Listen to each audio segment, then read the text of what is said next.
Hello everyone, আজকের আলোচনা জন্মানোর পরে শিশুর জন্ডিস কী কী কারণে হয়, কী কী লক্ষণ দেখা যায় এবং এর রিস্ক ফ্যাক্টর কী কী, যদি সঠিক সময়ে ট্রিটমেন্ট না হয় এর কমপ্লিকেশন কী কী হতে পারে এবং এর হোমিওপ্যাথি চিকিৎসা কী। আমি ডক্টর এমডি এস আজম, BHMS honours, medical officer, Kaliachak 3 rural হাসপাতাল, হোমিওপ্যাথি ফিজিশিয়ান। আপনারা পুরো ভিডিওটা দেখুন, আমি ডিটেলসে আলোচনা করেছি, আশা করছি আপনাদের ভালো লাগবে।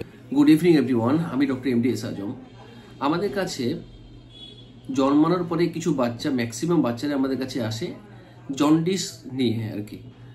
ম্যাক্সিমাম মারাই কমপ্লেন করে যে এরকম বাচ্চা হওয়ার পরে একদম খুব চোখটা হলুদ হয়ে যাচ্ছে, মুখটা হলুদ হয়ে যাচ্ছে, হাত পা হলুদ হয়ে যাচ্ছে। এটা ম্যাক্সিমাম বাচ্চাদের ক্ষেত্রে আমরা দেখতে পাই। তো এই জিনিসটাকে বলা হয় ইনফ্যান্ট জন্ডিস আর কি।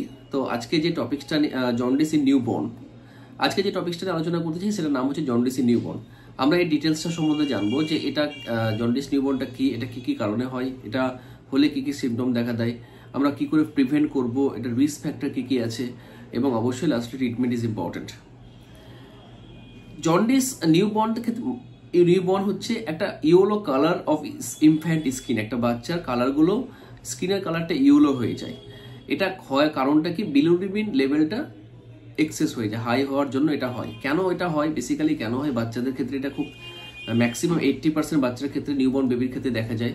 তার প্রধান কারণটাই হচ্ছে আমাদের বিলিরুবিন ইয়েলো সাবস্টান্স থাকে এবং এটা ক্রিয়েট করে রেড ব্লাড সেল, যে আমাদের আরবিসি আছে, সেটা ব্রেকডাউন হয়ে হয়। আমাদের যখন প্রেগনেন্সি অবস্থায় বাচ্চারা পেটে থাকে তখন কিন্তু প্রেগনেন্সি অবস্থা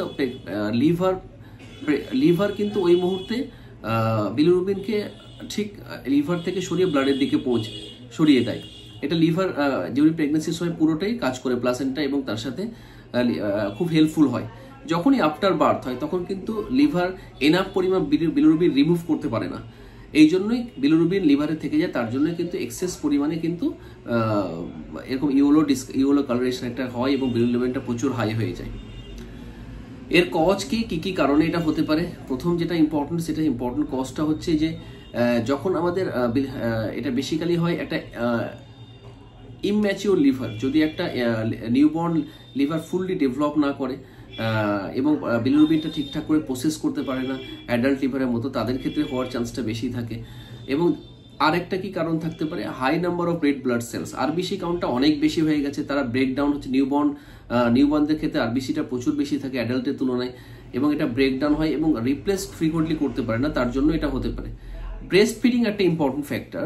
কিছু কিছু বেবির ক্ষেত্রে ব্রেস্ট মিল্ক প্রিভেন্ট করে লিভারে বিলিরুবিন রিমুভ করতে, এবং খুব তাড়াতাড়ি রিমুভ করতে কিন্তু প্রিভেন্ট করে মিল্ক।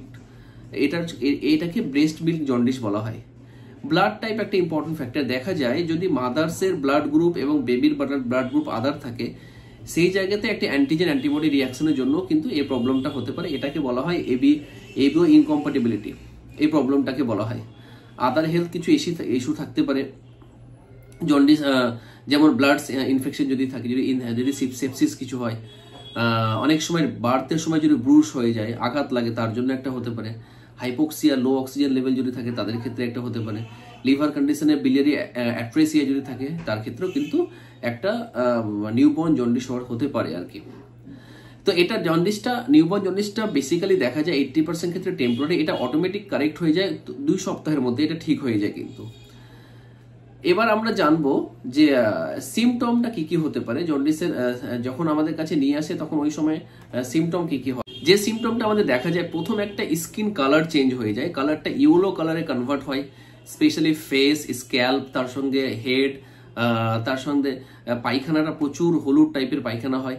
সিভিয়ার কেস যেটা থাকে, যদি প্রচুর পরিমাণে বিলিরুবিনটা বেড়ে যায়, তাদের ক্ষেত্রে হাতের তালা, পায়ের পাতা সম্পূর্ণ টান ইয়েলো হয়ে যায়।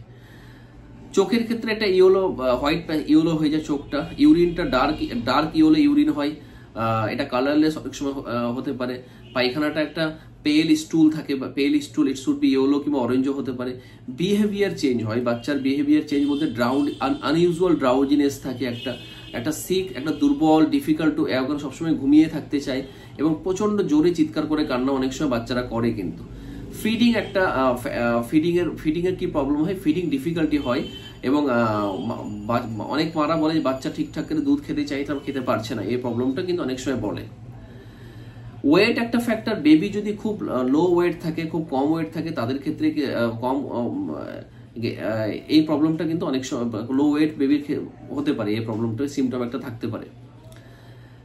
তো এই সিমটমগুলো কিন্তু is very very important in case of infant jaundice যদি হয়। এই সিমটমগুলো আমাদের বেসিক্যালি আমরা দেখতে পাই, এই সিমটমগুলো। নর্মাল বিলিরুবিন লেভেলটা আমরা এবার জানবো যে বাচ্চার ক্ষেত্রে, ইনফ্যান্টের ক্ষেত্রে নর্মাল কতদূর অব্দি বিলিরুবিন থাকলে আমি নর্মাল বলবো।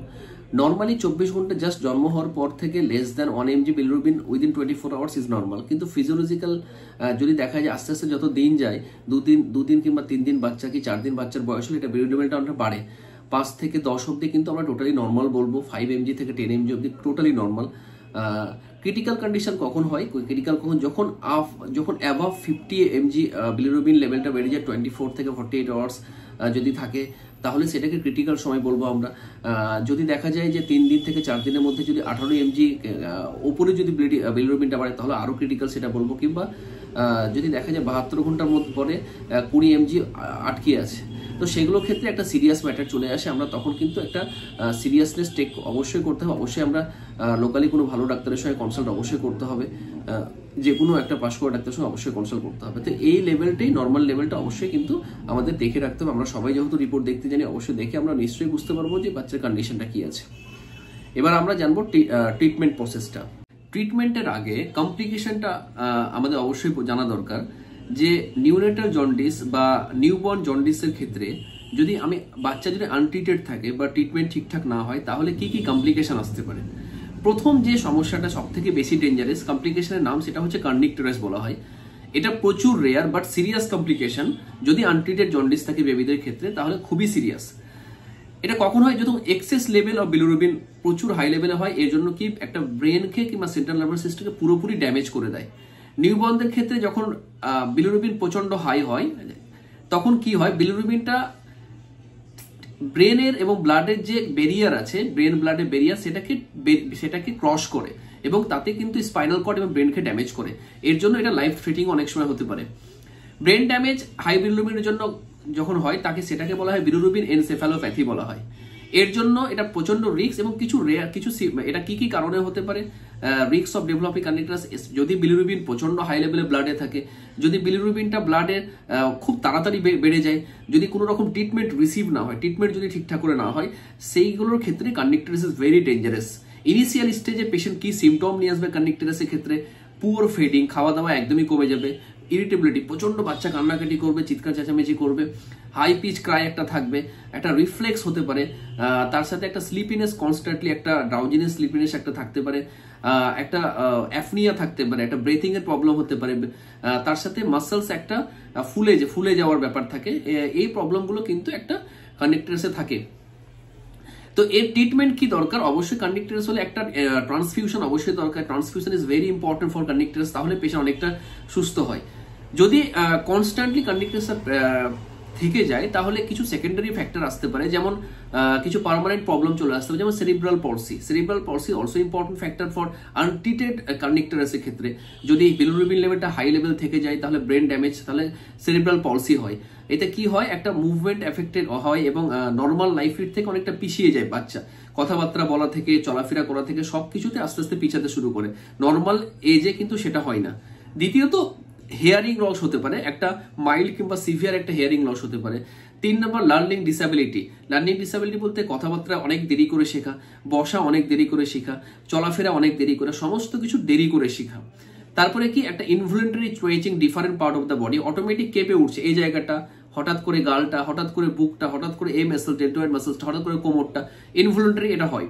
তার সাথে প্রবলেম, নর্মাল আই মুভমেন্ট একটা প্রবলেম হয়, কার্নিকটেরাস হলে একটা প্রবলেম হয়ে যায়, যেটা স্কুইন্ট বলা হয়। স্কুইন্টও একটা অনেক সময় হয় এই প্রবলেমের জন্য, যেটা টেরা আমরা বলি, সেটা হয়। তার সাথে পুয়ার ডেভেলপমেন্ট অফ টিথ।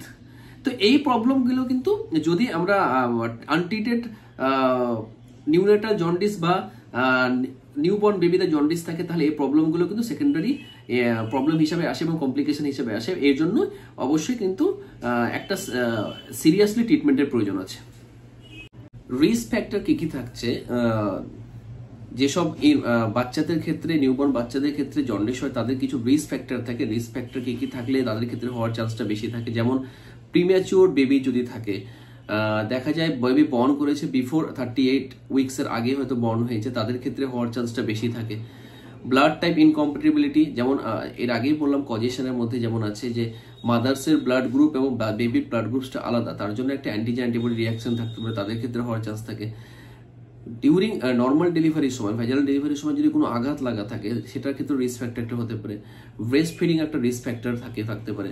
যদি হেলথ কন্ডিশন কিছু যদি খারাপ থাকে, অন্য কোনো ব্যাপার, যেমন আন্ডারলাইং থাইরয়েড গ্ল্যান্ড যদি থাকে, আন্ডার অ্যাক্টিভ থাইরয়েড গ্ল্যান্ড, তার সাথে ইউরিনারি ট্র্যাক্ট ইনফেকশন যদি থাকে, বাইল ডাক্ট যদি ব্লক থাকে, সেই সব ক্ষেত্রে কিন্তু হওয়ার চান্সটা বেশি থাকে, জন্ডিস হওয়ার চান্সটা বেশি থাকে। এবার আমরা জানবো যে আমরা ইম্পর্টেন্ট, তারপরে বেশি ইম্পর্টেন্ট হচ্ছে ট্রিটমেন্ট কি করব। দেখুন বেসিক্যালি ট্রিটমেন্টের ব্যাপারটা আমি একজন হোমিওপ্যাথি ডক্টর, ডেফিনেটলি হোমিওপ্যাথি বলবো, কিন্তু একটা phototherapy is very important. Phototherapy বলতে একটা অনেক সময় হসপিটাল যেটা করে যে একটা কাচের ঠিক ঘরের মধ্যে ঢুকিয়ে দেয় এবং তার মধ্যে লাইটিং থাকে, সেটা একটা ইম্পর্টেন্ট 24 কিংবা 48 আওয়ার্স রাখে, অনেকটাই রিকভার হয়ে যায়। একটা লাইট কালার ইনকিউবেটর দিয়ে কভার হয়ে যায়। এটা ইউজুয়ালি 1 থেকে 2 দিনের মধ্যে কিন্তু হয়। টেম্পারেচার মনিটর একটা ফ্যাক্টর ক্রিয়েট করে যায়। অনেক সময় কি হয়, একটা এক্সচেঞ্জ ট্রান্সফিউশন, ব্লাড ট্রান্সফিউশনের প্রয়োজন পড়ে, ম্যাচিং ডোনার দিয়ে একটা তাদের ক্ষেত্রে অনেক সময় দরকার পড়ে। একটা নিউট্রিশন এনহ্যান্স করতে হয়, প্রিভেন্ট ওয়েট লসের জন্য অনেক সময় ব্রেস্ট ফিডিং না হলে বাইরে থেকে সাপ্লিমেন্ট কিছু দিতে হয়, দিয়ে তারপরে এই প্রবলেমটা দিলে কিন্তু অনেকটা এটা রিকভার করা যায়। According to homeopathy medicine, many medicine present in case of infant jaundice. আমাদের ক্ষেত্রে আমরা দেখেছি অনেক বাচ্চায় আসে এবং একটা দুটোর বেশি ওষুধ দেওয়ার প্রয়োজন পড়ে না। আমরা যদি স্পেশালি কিছু ওষুধ যদি আমরা স্পেসিফিক কিছু ওষুধ আমরা জানি, কিন্তু তার আগে অবশ্যই আমরা পেশেন্টকে দেখতে হয়, বাচ্চাকে দেখে আমরা ওষুধ দিই। যেটা বেসিক্যালি কাজ হয়, চিলিনোডিয়াম খুব ভালো কাজ করে, লোয়ার পোটেন্সি স্পেশালি 30 হোক বা 0/, হোক, লোয়ার পোটেন্সি ভালো কাজ হয়। তার সাথে হেমামেলিস খুব ভালো কাজ করে, লাইকোপোডিয়াম খুবই ভালো রেসপন্স করে, ব্রিমস্টোন খুব ভালো কাজ করে, ব্রায়োনিয়া ইজ গুড মেডিসিন, তার সাথে মার্কসল খুব ভালো কাজ করে, এক্সেট্রা এক্সেট্রা আরও প্রচুর মেডিসিন আছে। কিন্তু আমরা তার ডিটেলসটা বাচ্চা দেখে, বাচ্চা তো সাবজেক্টিভ সিমটম কিছু দেবে না, কিন্তু বাচ্চা দেখে অনেকটা আমরা দেখতে পাই যে বাচ্চার ডিপটা একটু দেখতে পেলে আমরা বুঝতে পেরে যাব, ড্রাইনেসটা দেখলে বুঝতে পারবো। তো এই একটা সিমটম কালেকশন করার পর কিন্তু আমরা অনেকটা কিন্তু জানতে পারবো যে কি ওষুধ দেওয়া যেতে পারে। তো আপনারা প্লিজ এটা নিজে ওষুধ না খেয়ে, যদি এই প্রবলেম আপনার বেবির ক্ষেত্রে হয় তাহলে অবশ্যই নিয়ারেস্ট কোনো ডক্টরের সঙ্গে কনসাল্ট করুন। আপনারা আইদার BHMS হোক কিংবা DHMS বা OEMS, যে কোনো হোমিওপ্যাথি ডাক্তারের সঙ্গে কনসাল্ট করুন। অন্য কোনো প্যাথিক ডক্টরের সঙ্গে কনসাল্ট করতে পারেন, তাহলে দেখবেন এই প্রবলেমটা অনেকটাই কিন্তু নির্মূল হবে। আর অবশ্যই ব্রেস্ট ফিড অবশ্যই করাতে হবে, ব্রেস্ট ফিড করলে এটা অনেকটাই প্রবলেম কিন্তু সলভ করা যায়, এটুকুই আমি বলছি। তো আপনারা প্লিজ পুরো ভিডিওটা দেখার জন্য আপনাদের ধন্যবাদ। কোনো রকম কোনো কোশ্চেন থাকলে কমেন্টে লিখুন, আপনারা, আমি চেষ্টা করব উত্তর দেওয়ার। আপাতত এটুকুই। নেক্সটে আরও কিছু ভালো টপিকস নিয়ে আসবো। জন্ডিস ইন অ্যাডাল্টদের যে কী জন্ডিস হয় সেটা নিয়ে একটা টপিকস আমি নিয়ে আসবো। তো আরও প্রচুর টপিকস বলার আছে। আপনারা সবাই ভালো থাকুন, হেলদি লাইফ লিড করুন, ভালো হেলদি ফুড খান, ভেজিটেবল খান। আপাতত সবাইকে শুভরাত্রি।